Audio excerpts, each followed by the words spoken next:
Hi friends, మన పూర్వీకుల జీవన శైలి, విజ్ఞానం, పట్టణ నిర్మాణ నైపుణ్యం ఎలా ఉండేదో తెలుసా? మన దేశపు మొదటి నాగరికత ఎలా ఏర్పడిందో తెలుసుకోవాలనుకుంటున్నారా? సుమారు 5000 సంవత్సరాల క్రితం సింధు నాగరికత ఈ భూమి మీద ఎలా ఆవిర్భవించింది?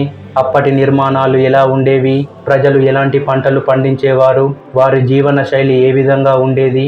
ఇలాంటి ఆసక్తికరమైన ప్రశ్నలకు సమాధానాలు ఈ వీడియోలో తెలుసుకోబోతున్నాం.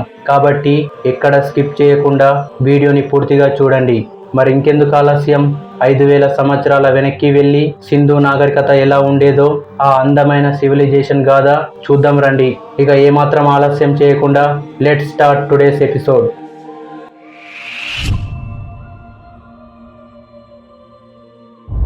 ఫ్రెండ్స్, చిన్నప్పుడు మనం పాఠ్య పుస్తకాల్లో చదువుకున్నాం. పూర్వం పురాతన కాలంలో సింధు నది తీరంలో ఒక గొప్ప నాగరికత వికసించింది. ఆ నాగరికతను మనం సింధు లోయ నాగరికత అని పిలిచేవాళ్ళం. ఈ నాగరికత సుమారు 5000 సంవత్సరాల క్రితం ఉనికిలోకి వచ్చింది.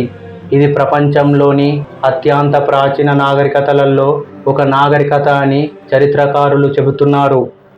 ఈ నాగరికత ప్రధానంగా ఇప్పటి పాకిస్తాన్, ఉత్తర భారతదేశం మరియు ఆఫ్ఘనిస్తాన్ వెంట విస్తరించింది.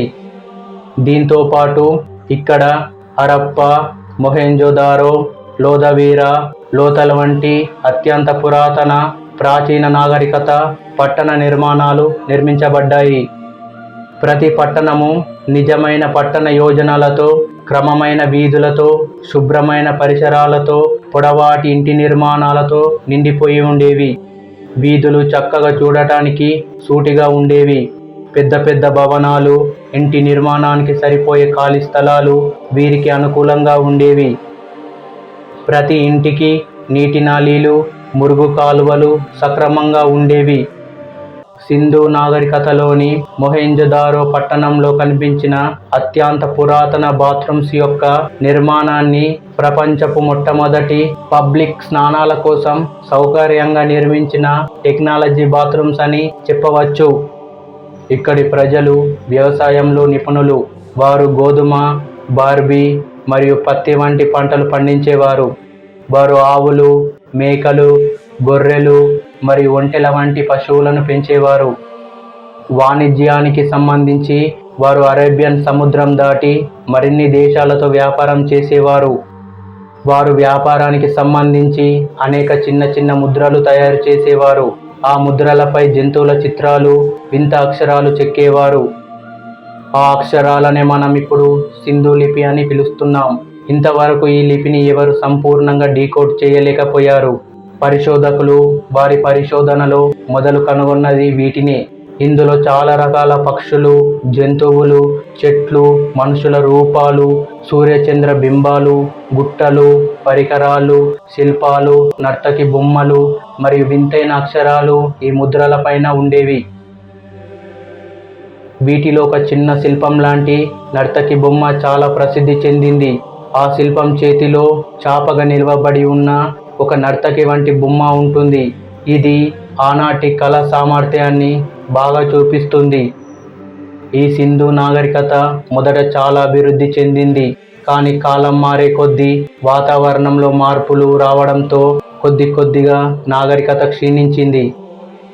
పర్యావరణ మార్పులు, నదుల గమనాలు మారటం, వర్షాలు తగ్గిపోవడం, పంటల దిగుబడి రాకపోవడం వంటి కారణాలతో పట్టణాలు విసిరేయబడ్డాయి. ప్రజలు నెమ్మదిగా వేరే ప్రాంతాలకు వలస వెళ్ళడం మొదలుపెట్టారు. సింధు నాగరికత యుద్ధంతో కాదు, ప్రకృతిలలో వచ్చిన మార్పుల వలన నశించిందని పరిశోధకులు అంటున్నారు. ఈ నాగరికత పైన ఇప్పటికే పరిశోధనలు జరుగుతున్నాయి. ఇప్పుడు కృత్రిమ మేధస్సు, AI సాయంతో కొన్ని లిపి పదాలకు అర్థాలు, నూతన సూచనలు లభిస్తున్నాయి. ఇప్పటికే తమిళనాడు ప్రభుత్వం ఈ లిపిని ఎవరు డీకోడ్ చేస్తారో వారికి అక్షరాల 10 లక్షల బహుమతి ఇస్తామని ప్రకటించింది. ఈ నాగరికతలు మనకు చాలా విషయాలు చెబుతున్నాయి. మన పూర్వీకులు ఎంతటి తెలివిగలవారు, ఎంత పద్ధతిగా జీవించిన వారు, వారికి ఎంతటి విజ్ఞానం ఉందో. ఇప్పుడున్న టెక్నాలజీకి 5000 సంవత్సరాల క్రితం ఉన్న సింధు నాగరికత టెక్నాలజీ ఏమాత్రం తీసిపోదు. ఈ సింధు నాగరికత నిర్మాణం మన దేశానికి ఒక గర్వకారణం. ఇంత అద్భుతమైన నాగరికత ప్రపంచానికే ఉదాహరణగా మిగిలింది. 5000 సంవత్సరాల పురాతన సింధు నాగరికత. ఇది ఒక వింతైన సింధు లోయ నాగరికత గాథ. మరి ఈ చరిత్ర మీకు ఎలా అనిపించిందో కామెంట్ చేయండి. వీడియో మీకు నచ్చినట్లయితే లైక్ చేసి మీ మిత్రులకు షేర్ చేయండి. ఇంకా ఇలాంటి తెలుగు చరిత్రాత్మక విషయాలు తెలుసుకోవాలనుకుంటే మా ఛానల్ను సబ్స్క్రైబ్ చేసుకోండి. వీడియోని ఇక్కడి వరకు చూసినందుకు థ్యాంక్స్. మళ్ళీ ఇలాంటి మంచి వీడియోతో మీ ముందుంటా. ధన్యవాదాలు.